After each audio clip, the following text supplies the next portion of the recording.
apakah masalah-masalah terkait dengan pengangkatan PJ ini berpotensi untuk terjadinya peningkatan elektoral. Ya.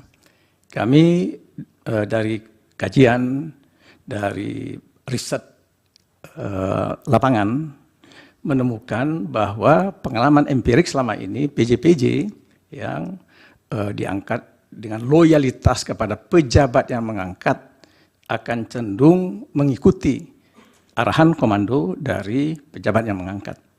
Nah, ketika dipusatkan pengangkatan pejabat di tangan presiden, maka arahan itu bisa langsung dari presiden. Walaupun ini dalam bahasa birokrasi bisa saja tidak harus pakai surat-surat, saya sudah bilang tadi, dengan gerak-gerik body language saja, pernyataan-pernyataan di depan publik, ya, itu PJ itu sudah tahu, kedip mata aja sudah tahu. Saya pernah menjadi PJ yang mulia, PJ Gubernur di Riau 2013-2014. Jadi pernah dikedipin juga barangkali ya waktu itu. Tapi saya nggak mau, nggak bergeming.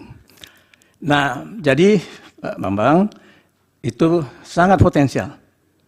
Yang kedua soal putusan MK terkait dengan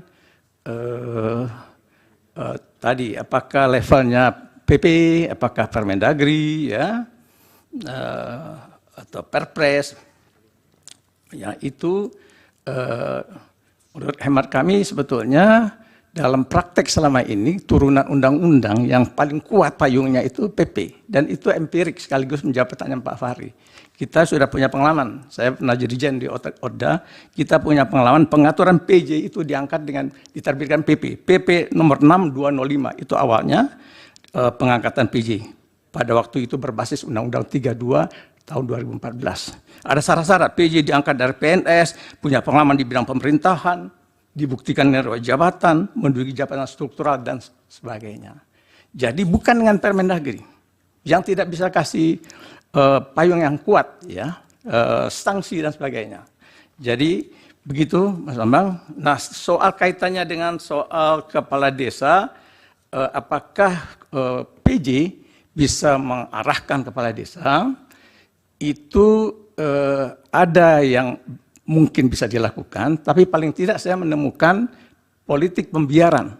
Jadi ketika para kepala desa demo ke sini, dia itu sebetulnya terlibatkan dalam proses kampanye, tidak netral. Kepala daerah, dalam hal ini PJ, bisa melarang.